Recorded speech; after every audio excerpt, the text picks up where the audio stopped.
O livro de Reis, capítulo 18, ele vai narrar uma história aí já bem conhecida dos irmãos, eu creio que vocês já ouviram muitas pregações sobre esse texto. Inclusive eu acho que eu já preguei umas 4 vezes sobre esse texto, em temas diferentes, mas acho que já preguei pelo menos umas 4 ou 5 mensagens sobre Ezequias, melhor dizendo. E nessa manhã eu quero compartilhar com os irmãos uma palavra que Deus colocou no meu coração. A partir do versículo, nós vamos ler apenas os 7 primeiros versículos do capítulo 18 de 2 Reis, que diz assim a palavra de Deus. Eu vou estar usando a versão corrigida, tá? Revista e corrigida, Almeida Revista e Corrigida, ou a NTLH, tá? Para os irmãos saberem aí o que vão projetar, tá bom? Então às vezes vai oscilar entre uma versão aí ou outra, mas apenas algumas palavras diferentes, o sentido sendo o mesmo. Amém? Só para esclarecer algumas versões, tem mais claro alguns sentidos que nós vamos compartilhar aqui. Revista e Corrigida diz assim, a partir do versículo 1 de 2 Reis, capítulo 18. E sucedeu que no 3º ano de Oséias, filho de Elá, rei de Israel, começou a reinar Ezequias, filho de Acás, rei de Judá. E tinha ele 25 anos de idade quando começou a reinar, e 29 anos reinou em Jerusalém. E era o nome de sua mãe, Abia, filha de Zacarias. E ele fez o que era reto aos olhos do Senhor, conforme tudo o que fizera Davi, seu pai. Ele tirou os altos e quebrou as estátuas, e deitou abaixo os bosques, e fez em pedaço a serpente de metal que Moisés fizera, porquanto até aquele dia os filhos de Israel lhes queimavam incenso, e lhes chamavam Neustã. No Senhor Deus de Israel ele confiou, de maneira que depois dele não houve seu semelhante entre todos os reis de Judá, e nem entre os que foram antes dele. Porque se chegou ao Senhor e não se apartou de após ele, e guardou os mandamentos que o Senhor tinha dado a Moisés, e assim foi o Senhor com ele, para onde quer que ele ia, se conduzia com prudência. O último versículo, na linguagem de hoje, diz o seguinte: e por causa disso, o Senhor estava com ele, e ele teve sucesso em tudo o que fez. O tema da minha mensagem nesta manhã, irmãos, eu quero compartilhar aqui sobre 4 atitudes de Ezequiel, que se nós tomarmos, ela pode produzir um renovo espiritual na nossa vida. Então, o tema da mensagem: 4 atitudes que produzem um renovo espiritual em nossa vida. Pode se assentar.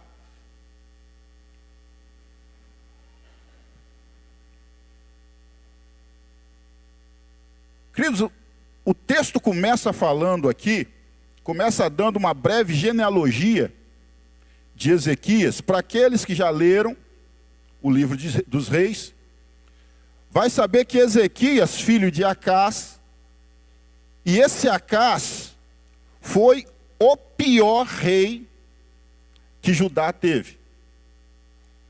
A Bíblia diz que esse camarada era tão perverso, mas tão perverso, que Israel nem sepultou ele junto no túmulo dos reis. Ele foi sepultado num lugar à parte. Ele foi levado, o seu corpo foi levado para Jerusalém, mas não foi depositado junto no sepulcro dos reis de Judá. Foi sepultado separado. Obrigado, meu irmão. Deus abençoe. E a palavra de Deus diz isso, irmãos, exatamente porque ele foi uma pessoa que desonrou a Deus, e ele não honrou a posição que Deus o havia colocado para reinar sobre o seu povo, a posição de liderança. E a Bíblia diz que ele não somente trouxe cultos estranhos para Deus, como profanou o próprio templo. Colocou altar estranho dentro do tabernáculo, dentro da casa de Deus, e inclusive sacrificou mais de um filho queimado aos deuses cananeus. Então ele sacrificava os próprios filhos, botava fogo, punha fogo nos filhos e oferecia como oferta aos deuses pagãos. Então era um rei terrível. E a Bíblia cita, aqui no livro de Reis, cita que Ezequias era filho de Acás. Mas quando nós vamos ler o livro de crônica, das crônicas dos reis, que é o livro onde os reis mandavam os escribas escrever, é interessante que não aparece no capítulo 29 de crônicas, não aparece que Ezequias era filho de Acás. Aparece que era Ezequias, filho de Abia, que era filha de Zacarias. Aparece o nome do sogro, aparece o nome da mãe, mas não aparece o nome do pai. E dessas três atitudes que eu quero falar nessa manhã, irmãos, a primeira atitude tem muito a ver com isso, com como nós lidamos com o nosso passado. Ezequias tinha tudo para dar errado. Se ele fosse olhar para a sua raiz, para o seu antecessor, o seu pai, ele tinha tudo para dar errado, porque o nosso passado, irmãos, influencia sobre a nossa vida, sim ou não? Quantos entendem que o seu passado influencia sobre a sua vida? Tem influência. A nossa história, a bagagem que nós trazemos, o nosso passado, tem uma influência grande na nossa vida. Né? Dizem os estudiosos aí da área da pedagogia, né, das ciências humanas aí, psicólogos, que o nosso caráter e a nossa personalidade é moldado até por volta dos 6, 8 anos de idade. Alguns discordam, mas normalmente entra aí nessa faixa aí de 6 a 8 anos de idade, é onde a fase onde o nosso caráter e personalidade vai ser definido. E certamente nessa fase, Ezequias conheceu o seu pai, teve um convívio com seu pai. Mas quando ele manda escrever a sua história, ele diz que ele é filho de Abia e neto de Zacarias. E é interessante, eu fui olhar o significado do nome Abia e Zacarias na Bíblia. O nome Abia significa Jeová é meu pai.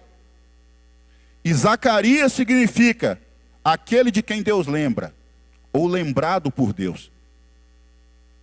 Ezequias, então, ele não coloca o nome do seu pai na sua genealogia, no livro de crônicas, mas ele cita a genealogia do seu sogro, aquele que Deus se lembra, e cita a genealogia da sua mãe. E ele diz, ela é filha de Deus, filha de Jeová. E ele traz essa história, ele escreve a história dele mudando o seu passado, que era descendente de um rei perverso. Ele não queria ser lembrado como filho de Acás, o filho do pior rei de Judá. Mas ele queria ser lembrado como filho daquela que é filha de Jeová e daquele de quem Deus se lembra. Quantos sabem que não foi Deus, não foi você que escolheu a Deus, mas que Deus te escolheu e se lembrou de você antes de você buscar a Deus? Quantos entendem isso? Nós viemos a Deus, irmãos, não somente porque nós quisemos, mas porque Deus preparou para nós um meio para nós chegarmos a Ele. Porque Deus se lembrou de você, ainda quando, a Bíblia diz lá em Romanos capítulo 5, que Ele nos amou ainda quando nós éramos pecadores, perdidos e pecadores. Então a primeira atitude para produzir um renovo na nossa vida espiritual, primeira atitude que eu aprendo aqui com Ezequias, versículo 3, diz assim: e Ezequias fez o que era reto aos olhos do Senhor, conforme tudo o que fez seu pai, Davi. Ele não usa seu pai Acás, ele usa seu pai, Davi. O nome Davi significa aquele que é amado por Deus. E ele fez tudo segundo o seu pai, Davi. E ele continua dizendo assim, me perdi aqui, só um instantinho. E ele fez tudo conforme fizera seu pai Davi. E ele cita que ele andou nos caminhos de Deus e não se apartou de Deus. A primeira lição, a primeira atitude que eu vejo que Ezequias tomou aqui, irmãos, que é importante para nós. Esse ano nós estamos aí com o tema renovo. Quantos querem experimentar coisas novas de Deus? Então a primeira coisa que nós precisamos entender nessa primeira atitude aqui de Ezequias, é que se eu quero experimentar coisas novas de Deus, eu não posso deixar o meu passado determinar o meu futuro. Não permita que o seu passado determine o seu futuro.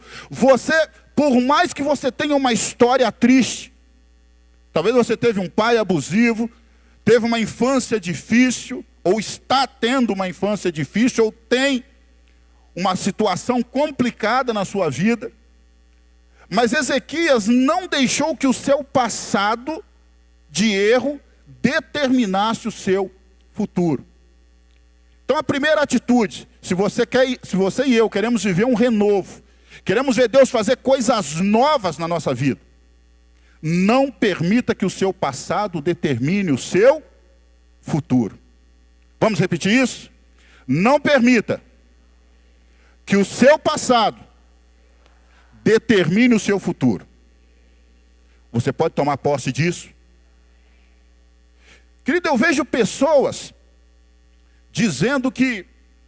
Até um dia eu estava conversando com uma pessoa, uma irmã, ela me falou, pastor, eu acho que eu vim nesse mundo para sofrer. Porque, nossa, eu faço as coisas tudo certo e parece que as coisas dão tudo errado para mim, parece que eu vim nesse mundo para sofrer. E esse é o pensamento de muita gente, irmão. Aquela irmã, ela externou isso para mim por causa de uma situação difícil que ela estava passando. Mas muitas vezes Satanás coloca isso no coração de muitas pessoas. Que você veio nesse mundo para sofrer. Existe até algumas crenças aí, né? Algumas religiões que dizem que nós estamos aqui pagando a conta de outro, né?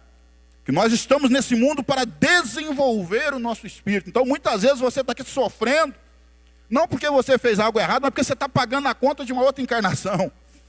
Besteira que alguém fez lá no passado e você está pagando a conta agora.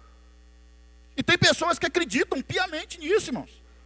Estão sinceramente acreditando que é assim. Tem outros que acreditam em horóscopo, né? Que já está determinado. Agora está uma musiquinha aí, né? Meu amor estava escrito nas estrelas. Até crente cantando isso aí. Estava escrito nas estrelas, o horóscopo, está tudo determinado. O que a Bíblia diz sobre isso, irmãos?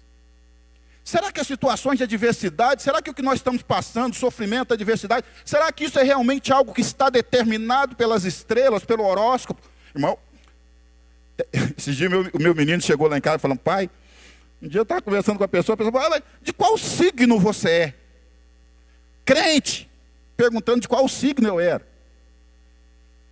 Irmãos, então, esse tipo de cultura que trazemos lá de fora, que trazemos do mundo, acreditamos que o signo, que o horóscopo, né, que o destino, que outras vidas determinam o que vai ser certo, o que vai dar de certo e de errado na nossa vida. Mas a palavra de Deus não diz isso, irmãos.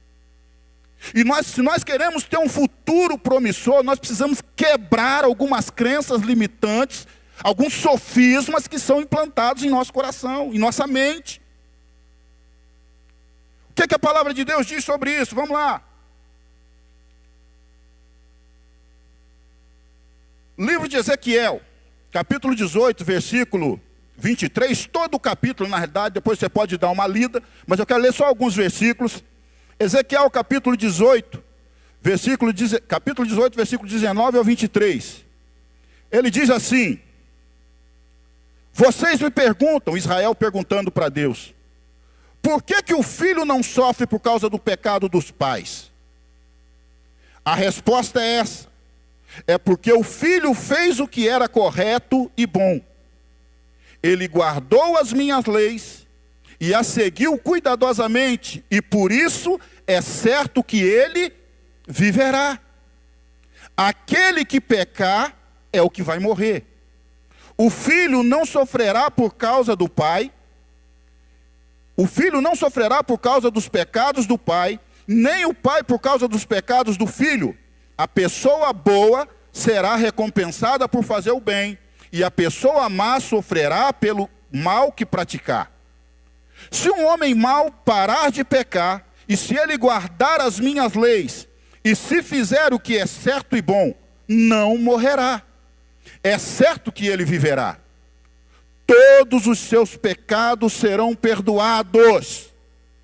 Todos os seus pecados serão perdoados. E ele viverá porque fez o que é certo.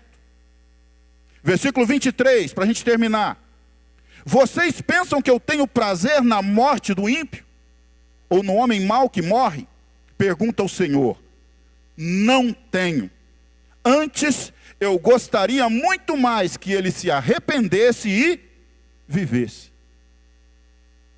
Então, meu querido, não é Deus que determina o nosso futuro. Somos nós que determinamos. E está aqui, irmãos. Eu não sei se alguém consegue interpretar isso aqui de outro jeito, pastor. Está aqui. A alma que fizer o bem viverá, a alma que fizer o mal pagará pelo mal que fez. Mas eu, o Senhor, tenho prazer que você pratique o bem e que você viva. A expectativa de Deus a respeito de nós, irmãos, é que nós o busquemos para viver. E o texto diz mais. Isaías 43, versículo 25. Diz que Deus já providenciou uma resposta para o nosso passado. Você pensa, mas aquilo que eu fiz não tem conserto. O que meu pai fez não tem como, eu pago por causa dele. O que é que a Bíblia diz? Isaías 43, versículo 25, diz assim: eu, o Senhor, eu mesmo sou quem apago as suas transgressões por amor de mim, e dos teus pecados não me lembrarei mais. Irmão, só tem uma coisa que pode impedir nós termos um futuro de sucesso: a nossa falta de arrependimento. Se eu não me arrepender e se eu não buscar o Senhor, a palavra de Deus nos ensina que onde não há arrependimento, não há perdão. A condição para sermos perdoados é nos arrependermos de todo o nosso coração. Então o nosso passado, irmãos, ele não pode determinar sobre o nosso futuro.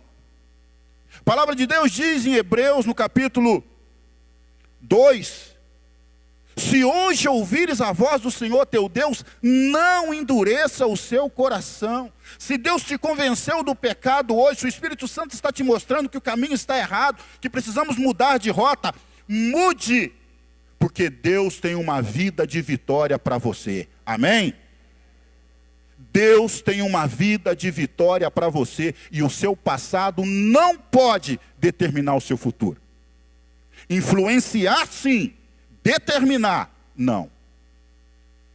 Vira para a pessoa que está do teu lado aí, para ela não dormir, diga para ela: não deixe que o seu passado determine o seu futuro. Deus tem coisas grandes e boas para você, meu irmão. Amém? Quantos podem dizer amém? Dê um forte aplauso ao Senhor. Aleluia. A palavra de Deus diz que agora, já que nós morremos com Cristo, nós podemos viver em novidade de vida. E Deus tem vida nova para nós. Segunda atitude que pode produzir um renovo na nossa vida. Primeira atitude: não deixar que o nosso passado determine o nosso futuro. Segunda atitude de Ezequias, está no versículo 4. Diz assim: e Ezequias tirou os altos, quebrou as estátuas, deitou abaixo os bosques, e fez em pedaço a serpente de metal que Moisés fizera. Porquanto até aqueles dias, os filhos de Israel lhe ofereciam incenso e lhe chamavam Deus, Neustã.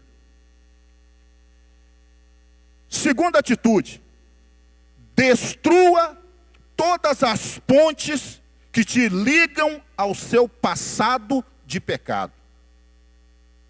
Vou repetir. Destrua todas as pontes, todos os vínculos com seu passado de pecado. Tudo é tudo, irmãos. A Bíblia diz lá em Deuteronômio, quando Deus tirou o povo do Egito, antes de Deus introduzir o povo em Canaã, Deus falou para o povo assim: não introduzirá na sua casa aquilo que é amaldiçoado. Não terás dentro dos seus termos, dos seus limites, objetos amaldiçoados. Às vezes nós não entendemos porque algumas áreas de nossa vida não rompem. Porque algumas coisas na nossa vida ficam amarrado. A Bíblia diz, um pouquinho atrás, aí no capítulo 17, a Bíblia narra a história de como Deus começou a amaldiçoar o povo de Israel, porque o povo começou a praticar cultos a deuses estranhos. Versículo 17, ele vai narrar essa história, e ele diz que o povo levou para aquela terra, para a terra de Samaria, alguns deuses estranhos. E por causa disso, leões começaram a entrar no meio do povo e matar o povo. E o povo entendeu que eles estavam sendo amaldiçoados por Deus. Porque o rei da Síria tinha mandado aqueles povos de outras terras para ali, para Samaria. Você que conhece a história, não dá tempo de falarmos sobre isso. Mas o rei de Samaria tirou os israelitas dali, trouxe um outro povo e colocou ali no lugar da bênção, a terra da promessa. Trouxe um povo estranho e colocou na terra no lugar da bênção, no lugar de promessa. Quantos entendem que Deus te transportou do império das trevas para o lugar, para o reino do Filho do seu amor, e que este é o lugar de bênção? Quantos entendem que você que está na presença de Deus, você está num lugar de ser abençoado? Diz amém. Amém. Deus te transportou para um lugar de bênção. Mas a bênção é condicional. A bênção é condicional. O rei da Síria tirou aquele povo e colocou num lugar, na terra da promessa, que era um lugar de bênção. Mas eles começaram a fazer coisas que desagradavam a Deus. E Deus permitiu que os leões entrassem no meio do povo e começou uma matança de gente. E o povo falou: poxa, peraí, está errado. Nós estamos fazendo alguma coisa de errado, gente. Vamos ver, vamos trazer um sacerdote que ele nos ensine o que nós temos que fazer para agradar a Deus. Senão nós vamos continuar sendo amaldiçoados. E a Bíblia diz, lá no versículo 28 e 33, leia aí comigo. Versículos 28 e 33, do versículo 17, diz assim: e foi trazido, pois, um sacerdote a Samaria, e habitou-se em Betel. Betel significa a casa de Deus. E habitou-se na casa de Deus. E lhes ensinou como deveriam temer ao Senhor. Porém, irmãos. Vira para a pessoa do seu lado aí mais uma vez, diz para ela: cuidado com o porém. Esse porém é um alerta. O sacerdote, o pastor que foi levado para aquele lugar, começou a ensinar o povo o caminho certo, o que eles tinham que fazer para ser abençoado. E os leões pararam de matar a gente, pastor. Os leões pararam de entrar no meio do povo. Aí o povo ficou tranquilo: estou na bênção, sou abençoado. Os leões parou, está tranquilo. Está tranquilo, está sossegado, como dizia lá, né, uma musiquinha da minha época. Está tranquilo, está sossegado. O povo ficou tranquilo. Aí a Bíblia diz: porém, o que o povo fez? Cada nação fez os seus deuses e os puseram cada um nos seus lugares em Samaria. E fizeram cada nação em sua cidade, e os puseram em cada cidade onde habitavam. E aí vai falar sobre cada deus que foi. Lá no versículo 32 diz assim: assim temiam ao Senhor, e dos mais humildes fizeram sacerdotes para adorar a Deus nos altos lugares, os quais exerciam o ministério nas casas, nos lugares altos. Versículo 33. Assim, ao Senhor temiam, e também aos deuses serviam, segundo os costumes das nações. Qual que é a segunda atitude, pastor? Quebre todos os vínculos, todas as pontes que te vinculam ao seu passado de pecado. Crente batizado, que ainda está ligado a práticas, a cultos que desagradam a Deus, a práticas pecaminosas, irmãos. A Bíblia fala que o povo introduziu na terra Baalins. O que eram Baalins? Existia o Baalão, né? O Baal, e existiam os Baalins, os deusinhos pequenos, domésticos. O que são os Baalins? São aqueles deusinhos que a gente acha que não tem nada a ver, e nós introduzimos na nossa casa. Objetos de cultos, objetos que desagradam a Deus e que nós permitimos, tememos a Deus, mas permitimos que Balaíns continuem em nossa casa. Eu não me refiro aqui, irmãos, especificamente a imagens de escultura, embora elas também entram nisso aqui, mas eu não me refiro especificamente à imagem de escultura, mas eu me refiro a práticas, objetos, coisas, costumes, que precisam ser removidos na nossa vida. Se nós queremos prosperar, se nós queremos experimentar um renovo de Deus, nós precisamos remover isso. Se você ler do capítulo 29 ao 32 de Crônicas, segundo Crônicas, você vai ver que o rei Ezequias, ele começou a ser sistemático. Ele começou a fazer uma limpeza, uma varredura no meio do povo. Vocês querem que o Senhor nos abençoe? Purificai-vos, santificai-vos ao Senhor. Você quer experimentar coisas novas de Deus? Santifique-se. Irmãos, a santificação, ela é um ato quando aceitamos a Jesus. Jesus nos separa para Deus. Nós passamos a fazer parte do reino de Deus. Somos transportados do reino das trevas para o reino do Filho do seu amor. Pertencemos ao reino de Cristo. Porém, existe uma parte da santificação, irmãos, que ela é processual, e ela cabe a mim e a você. Não, pastor, isso aí é heresia, é Deus que nos santifica. É. Então, por que a Bíblia diz, buscai a santificação, sem a qual ninguém verá a Deus?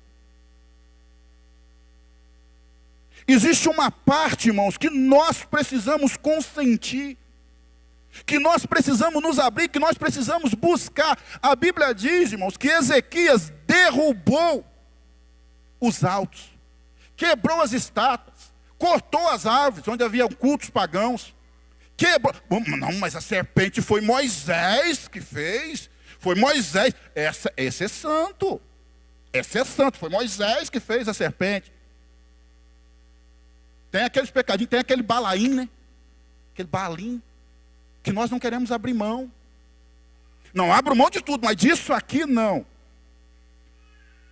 A minha ferradura, o meu trevinho de 4 folhas, a minha imagenzinha, o meu amuleto. Eu saio sempre com essa cor, porque essa cor atrai bons fluidos. Balins. Deusinhos de estimação. Cuidado com os balins. Balão. É mais difícil nós identificar que é pecado, adorar balão. A Baal. Mas balins. Às vezes costumamos com práticas, com deuses domésticos, com costumes e práticas e coisas que estão atraindo leões para o meio do nosso arraial e nós não percebemos. Olha o que a Bíblia diz.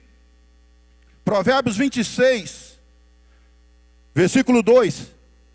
A maldição sem causa não cai, a maldição não cai sobre quem não merece. Ela é como um passarinho que voa sem rumo. Já viu o passarinho pousar onde não tem comida? Difícil, né? Assim como ave no seu vaguear, assim é a maldição, e andorinha no seu voo, assim é a maldição. Ela sem causa não virá. Tem coisa que não está rompendo, tem coisa que não está fluindo. Irmãos, faz uma varredura. Veja se não tem barrains. Veja se não tem deusinhos estranhos na sua vida, práticas, costumes. Coisas que estão atraindo a maldição. Porque assim como a maldição sem causa não virá, a bênção sem causa também não virá, irmãos. Lê todos os textos que falam sobre bênçãos na Bíblia. São condicionais. Tem um se antes. Eu sempre falo isso, né? Tem um se. Se atentamente ouvires, se me obedeceres, se andares nos meus caminhos, a bênção virá. Assim como a maldição sem causa não vem, a bênção sem causa também não vem. Se nós queremos ser abençoados, nós temos que obedecer a princípios. É simples. Remova os balins. Cuidado com os deuses domésticos. Tenha atitudes práticas que atraiam a presença e a bênção de Deus sobre a sua vida. Foi isso que Ezequias fez. Ezequias começou a ser prático. Aquilo que Deus ia fazer, Deus faria, mas aquilo que era para ele fazer, ele fez. Começa a remover, irmãos, roupas. Eu lembro uma vez que nós fomos orar na casa de uma pessoa, um testemunho rapidinho aqui, e nós estamos brigando com aquele demônio. Aí o espírito sai e volta, e sai e volta, e sai e volta. Eu já estava ficando cansado com aquilo. Falei, mas que diacho? Esse demônio não sai. Saía um, voltava, outro saía, um, saía. De repente o Espírito Santo me chamou a atenção para uma corrente, um pingente que estava no pescoço da mulher. Eu peguei, puxei o pingente, arrebentei o pingente. Rapaz, o demônio endemoniou, avançou na gente, tentou pegar aquela corrente para trás. Falei, não, para, em nome de Jesus, está amarrado. Caiu no chão, ficou lá babando, igual uma cobra lá no chão. Falei, por que você está tão preocupado com isso aqui? Aí ele pegou e começou a falar. Porque isso foi ofertado para mim. Isso foi levado num terreiro, foi ofertado para mim. E isso aí foi posto na casa dela para acabar com o casamento dela e para destruir a vida dela. Nós pegamos, destruímos aquele objeto, jogamos fora, a mulher ficou liberta. Irmãos, não brinque com princípios espirituais que você não entende. Balins, deuses estranhos, objetos. Abra mão, irmão, você quer que Deus traga um renovo sobre a sua vida? Abra mão de coisas que você sabe que não vai ser bênção. E aí entra um tanto de coisa. Não temos tempo para falar aqui, irmãos. Não temos tempo para falar. Mas tome atitudes práticas e remova da sua vida tudo aquilo que atrai maldição. E traga para a sua vida, comece a fazer coisas que vão atrair a bênção e a presença de Deus na sua vida. Diáriozinho, com historinha de ex-marido, ex-namorado, fotinha, contato no WhatsApp, contato, cuidado com a maldição. Eu gosto muito, sempre quando eu falo disso, eu lembro daquele filme, Prova de Fogo. Não sei quem já assistiu aquele filme, A Prova de Fogo. Quem não assistiu, assista. É um filme muito bom. Tem um momento que eu esqueci o nome do camarada, do ator principal lá, que é um bombeiro. E o casamento dele estava ruindo.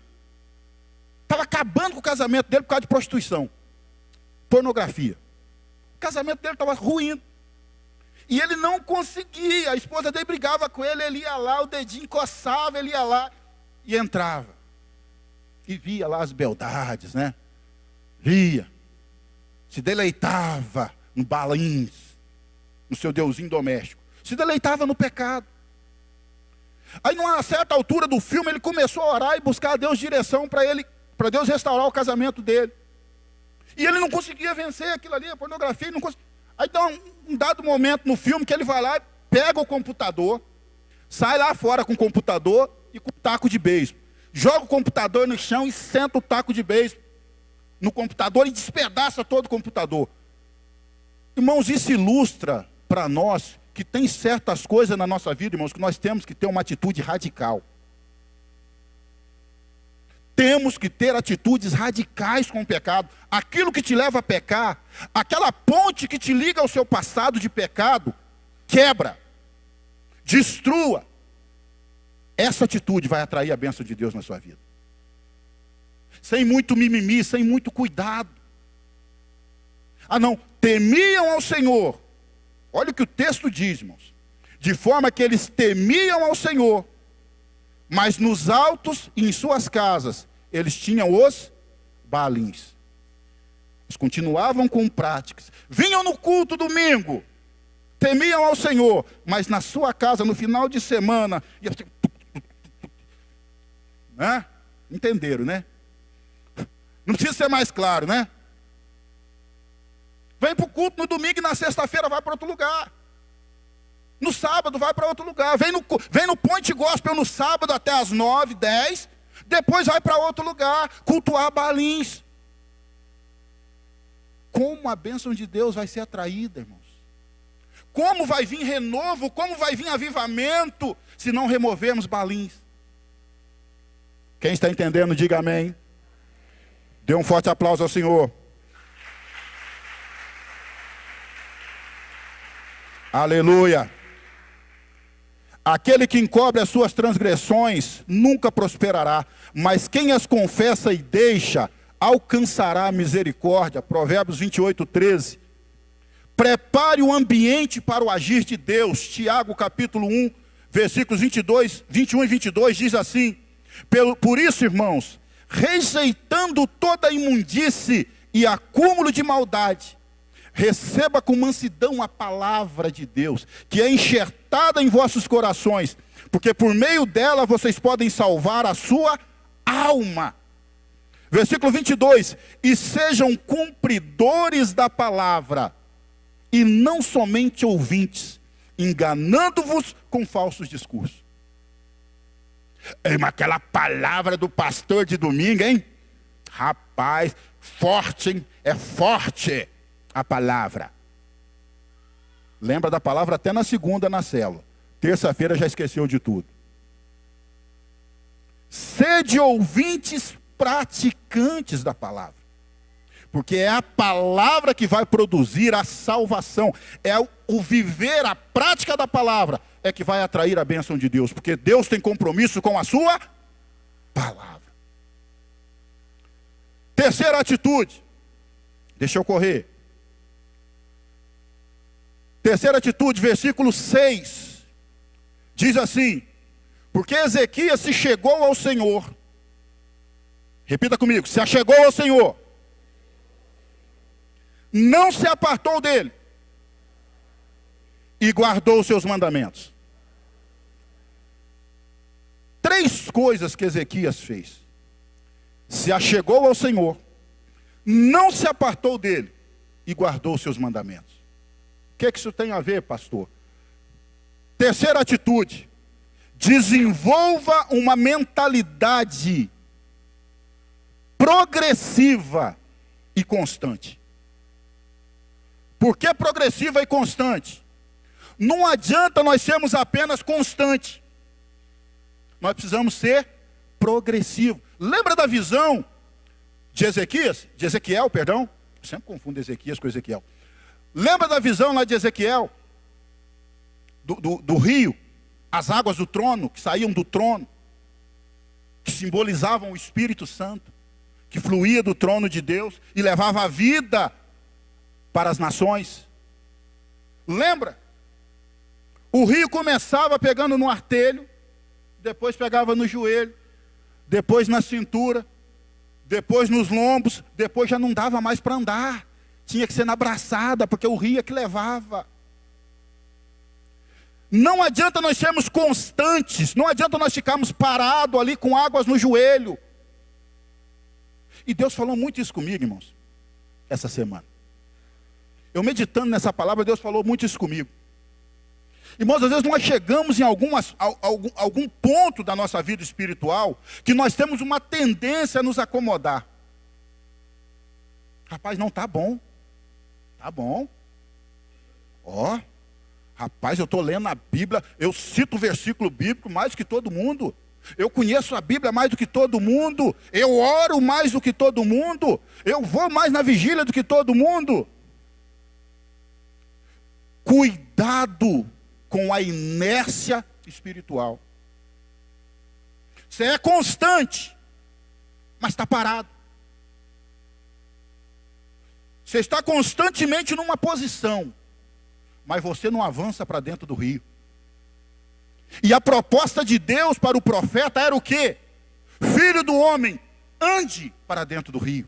A proposta de Deus para você é o seguinte: seja constante, mas progressivo. Ande para dentro das águas. Ande para dentro das águas. Mergulhe mais fundo na comunhão. Mergulhe mais fundo na sua intimidade com Deus. Não adianta se achegar a Ele. Porque tem muita gente que se achega por N motivos. N motivos. Tem gente que se achega porque quer o casamento restaurado. Tem gente que se achega porque quer melhorar financeiramente. Tem gente que se achega porque quer ser liberto das drogas. Mas aí alcançou isso. Acabou. Estagna. Fica inerte na vida espiritual. Olha o que o texto diz. Ezequias se chegou ao Senhor, não se apartou dele e guardou os seus mandamentos. Vamos lá para Coríntios capítulo 15, versículos 57 e 58. 3 atitudes, não é isso? Vamos ver Paulo citando essas 3 atitudes. Olha o que Paulo diz em Coríntios 15, versículos 57 e 58. Mas graças a Deus que nos dá a vitória por Cristo. Quantos aqui estão em Cristo? Então você já é vitorioso. Você já tem a salvação. Você já está no lugar da bênção. Amém? Amém, igreja? Você já está no lugar da bênção. Mas Deus não te chamou apenas para ser abençoado. Deus te chamou para prosperar. Olha o que o texto diz. Mas graças a Deus que nos dá a vitória por nosso Senhor Jesus Cristo. Portanto, meus amados irmãos, então por causa disso, meus amados irmãos, sede firmes, se achegue ao Senhor, sede firmes, constantes, não se aparte dele. E por último ele diz o seguinte: sempre abundantes na obra do Senhor. Não adianta ser firme e constante. Nós precisamos abundar, irmãos. Precisamos crescer, precisamos entrar no rio, precisamos dar frutos. Quantos estão entendendo? Diz amém. Precisamos ir adiante. Olha o que a palavra diz. Ezequias, ele foi sistemático na reconstrução, na busca do avivamento, do renovo para Israel. Ele foi sistemático. Então a primeira coisa, o que Isaías fez? O que Ezequias fez? Se nós formos ler lá no capítulo 29, não vamos ler por causa do tempo, mas a primeira coisa que ele fez, ele abriu a casa do Senhor. Isaías capítulo 29, versículo 1 ao 5. Primeira coisa que ele fez, abriu a casa do Senhor. Abra o seu coração. Abra a sua mente para ser renovada. Abra a casa do Senhor. Primeira coisa, Isaías abriu a casa do Senhor. Em segundo lugar, ele buscou ajuda. Chamou os levitas, chamou a liderança espiritual. Terceira coisa, ele se santificou. Quarta coisa, estabeleceu o trabalho. Tem gente querendo trabalhar sem passar pelas outras 3 etapas. Tem gente querendo servir na casa sem passar pelo processo. Ezequias abriu a casa, buscou ajuda, santificou a casa e santificou os sacerdotes. Depois ele começou a trabalhar, servir e oferecer sacrifício no templo, e depois convidou o povo para celebrar. Estabeleça, qual que é a terceira, pastor? Estabeleça uma atitude constante e progressiva na busca de Deus. Não se acomode, irmãos, não pare. Isso eu estou pregando, eu não estou apontando o dedo, não. Deus falou isso comigo. Deus falou isso comigo. Não pare. Não está bom. Porque normalmente quando nós paramos, quando achamos que estamos maduros demais, apodrecemos. Quem acha que está muito maduro, corre o risco de apodrecer e cair.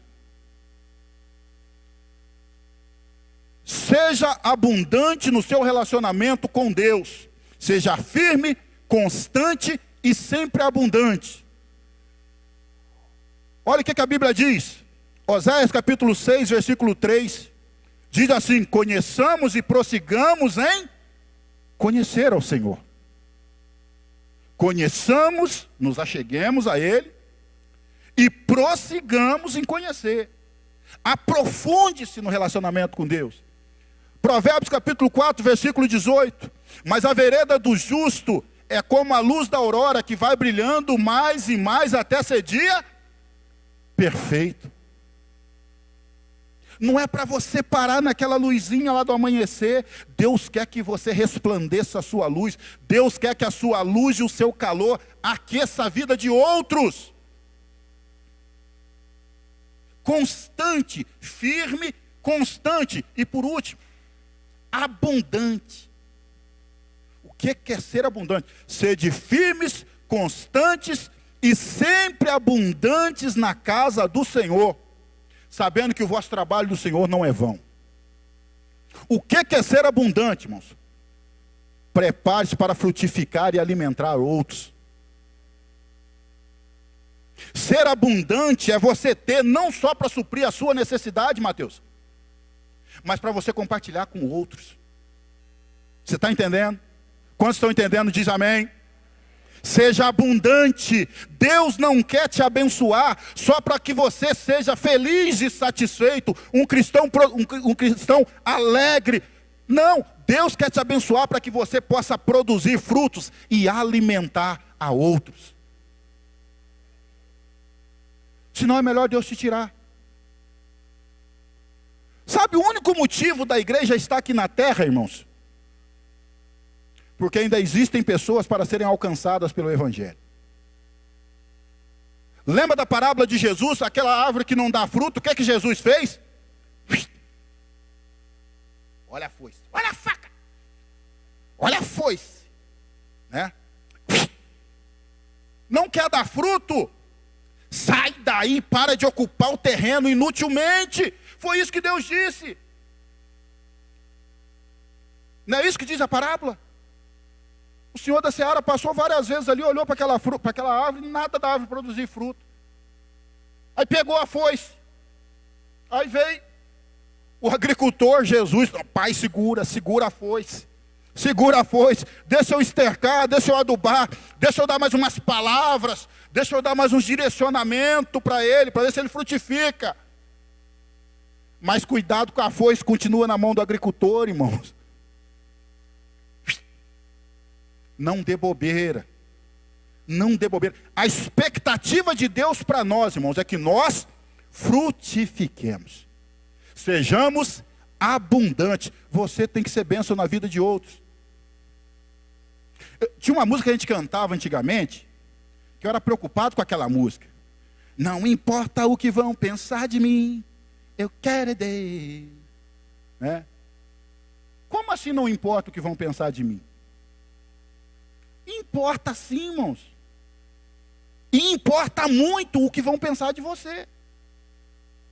Você pode até querer Deus, amém. Essa parte, amém, você quer Deus. Mas como assim não importa o que vão pensar de você? Importa o tipo de fruto que você está dando. Importa o tipo do testemunho que você está dando na escola, no seu trabalho, na sua vizinhança. Porque Deus não te chamou somente para ocupar um lugar, mas Deus te chamou para frutificar e abençoar a outros. Quando Ezequias restabeleceu o culto, a Bíblia diz que o povo começou a vir, trazer oferta, e trazer oferta, e trazer oferta, que Deus começou a abençoar tanto, que os levitas falaram, olha rei, nós não temos mais como guardar isso não, tem que mandar o povo parar, porque é muita bênção, e eu profetizo que na sua vida vai ser assim, à medida que você for constante e progressivo com Deus, vai vir bênçãos abundantes sobre a minha vida, amém? Mas aprenda a ter uma atitude progressiva e constante. Seja constante na sua busca, mas seja progressivo. cresça, não se conforme. Amém? E a quarta, para a gente terminar. A quarta atitude. E nós encerramos aqui. Versículo 5 do texto que nós lemos. Diz assim: Ezequias, no Senhor Deus de Israel, confiou. Ezequias, no Senhor Deus de Israel, confiou. De maneira que, depois dele, não houve seu semelhante entre todos os reis de Judá. E entre os que depois deles, também não houve. Qual que é a quarta atitude para um avivamento e um renovo na nossa vida, pastor? Que Deus colocou no meu coração para compartilhar com você. Seja determinado a ir além da mediocridade. Vou repetir. Seja determinado em ir além da mediocridade. O que é mediocridade? Mediano. O mediano. Irmão, você já percebeu que nós temos uma tendência a esperar que Deus faça algo através de outro? Nós temos uma tendência, né? Sanguessuga tem duas filhas, Adá e Adá, né? Diz lá a Bíblia. Tem gente que tem uma tendência de querer ser abençoado. Não, vou para a igreja porque me dá a minha bênção. Eu quero a minha bênção. Me dá a minha bênção para depois sair. Eu quero bênção, bênção. Me dá. Me dá, eu quero bênção. Bênção. Sim. Mas por que você não seja bênção na vida de outros? Quarta atitude, esteja determinado a ir além da mediocridade. Esteja determinado a ser um canal de Deus na vida de outras pessoas. Você quer ver um renovo? Você quer ver um avivamento? Deixa que Deus comece isso através de você. Começa com você.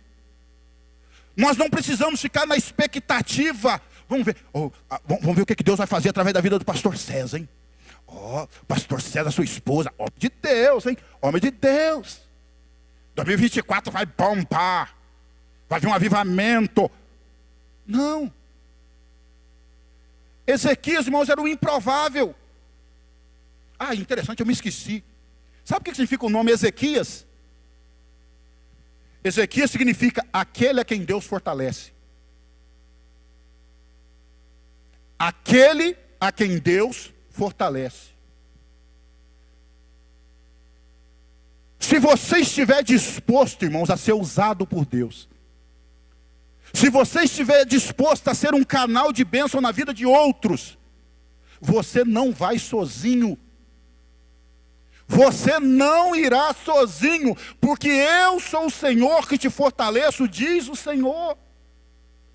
Deus quer levantar um exército de Ezequias aqui. Não vou te chamar mais de Emerson, não. Agora vou te chamar de Ezequias, pastor César. Agora vou te chamar de Ezequias. Eu vivo trocando o nome do pastor César. Vivo chamando ele de pastor Emerson. Agora vai ser pastor Ezequias. Deus te fortalece. Deus te fortalece, meu irmão. Mara, Deus te fortalece. Você é uma Ezequias. Você é uma Ezequias de Deus. Deus te fortalece, não é na sua força, nem por violência, diz o Senhor, mas pelo meu Espírito, assim diz o Senhor. Eu quero te convidar a ficar de pé nesse momento, irmãos. Nós vamos tocar uma música ali, prepara aí, minha irmã. Essa música Deus já falou muito comigo, através dessa canção. Que a letra dessa canção seja uma oração. Seja uma oração para você. Esteja disposto a se entregar de todo o coração ao Senhor. Esteja disposto a fazer diferença e a ser resposta. Instrumentos na mão de Deus. Para mudar circunstância. Na sua escola. Na sua família. Pastor, mas eu sou o primeiro. Eu sou improvável, meu pai. A minha família é toda arrebentada. Seja a resposta de Deus. Não espere Deus usar outro, seja a resposta de Deus. Deus quer usar você. É você que Deus quer. Ah, mas eu sou pequeno, eu sou tão... Deus usou Jeremias com 7 anos. Estava lendo ali o livro de Reis. Josias, o rei Josias começou a reinar com 8 anos de idade. Foi o maior avivamento, foi um dos maiores avivamentos que Israel experimentou. Foi no reinado de Josias. Um menino que começou a reinar com 8 anos de idade. José começou a ser usado com 17. E vários outros, Daniel e vários outros. Por que você acha que está cedo demais para Deus te usar? Ah, mas eu ainda quero curtir a vida, pastor. Quem te disse que você tem um amanhã? Quem te garante que você tem até o mês que vem? Pense. Deus quer te usar e Deus tem urgência de levantar um povo santo. Um povo disponível para ser usado como um canal nas suas mãos. Eu gostaria que você fechasse os seus olhos. A mãe vai estar projetando, vai estar tocando uma música agora. Eu gostaria que você fizesse dessa canção, a letra dessa canção, a sua oração para Deus. Pode soltar, minha irmã. Eu creio que muitos não conhecem, mas ouça essa canção. E que essa seja a sua oração diante do Senhor. Levante a mão assim, porque o Espírito Santo está procurando alguém que queira. Quantos querem ser achados pelo Espírito Santo? Aleluia. Levante a mão mais alto, mais alto. Oh, Jesus. Minhas mãos não são mais minhas, são tuas, Senhor. Aumenta um pouco, meu irmão. Aumenta um pouco.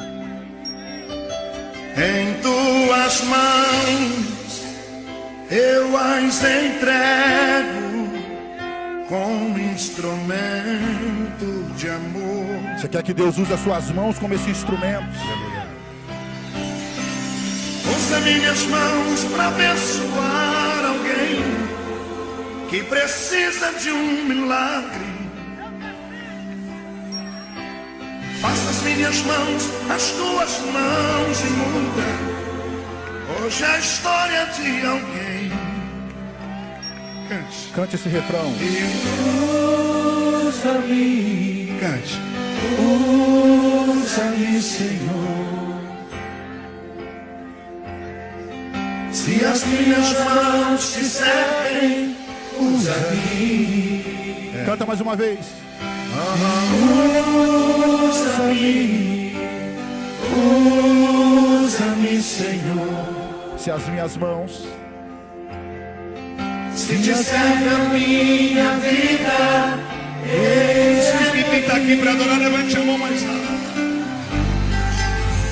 os seus pés, Os meus pés não são mais se os seus pés caminham onde Deus quer que ele vá, são os teus, Senhor.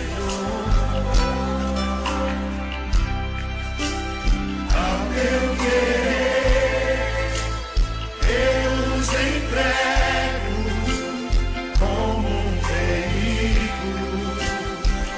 Senhor, são os teus pés e vai buscar de volta aquele que caiu. deixa Deus te usar. Deus quer te usar. Se leva a paz de volta ao aflito coração. Eu quero que você cantar. Usa-me, Assim, ó. usa-me, Senhor. Se os meus pés te servem, Usa-me, você. usa-me, usa-me, Senhor. Se te serve a minha vida, eis aqui. Minha voz não é Aleluia. Deus quer usar a sua voz, Deus quer usar os seus pés, Deus quer usar as suas mãos tua, Senhor. como instrumento de Deus. Eu a usarei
Glória a Deus. Glória a Deus. Cante. E usa-me, Senhor, se as minhas mãos te servem, usa-me.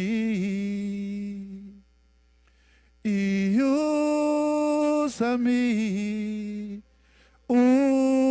usa-me, Senhor. Se te serve a minha vida, eis-me aqui. E usa-me, Senhor. Se os meus pés te servem, usa-me. E usa-me, Senhor. Se te serve a minha vida, eis-me aqui. E usa-me, Senhor. Se a minha voz te serve, usa-me. E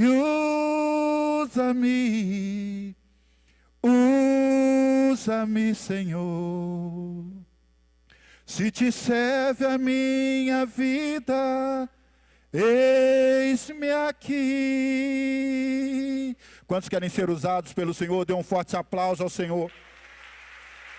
Seja um canal, seja um instrumento de Deus, para que o seu nome seja glorificado através da sua vida. Deus te abençoe ricamente, irmãos.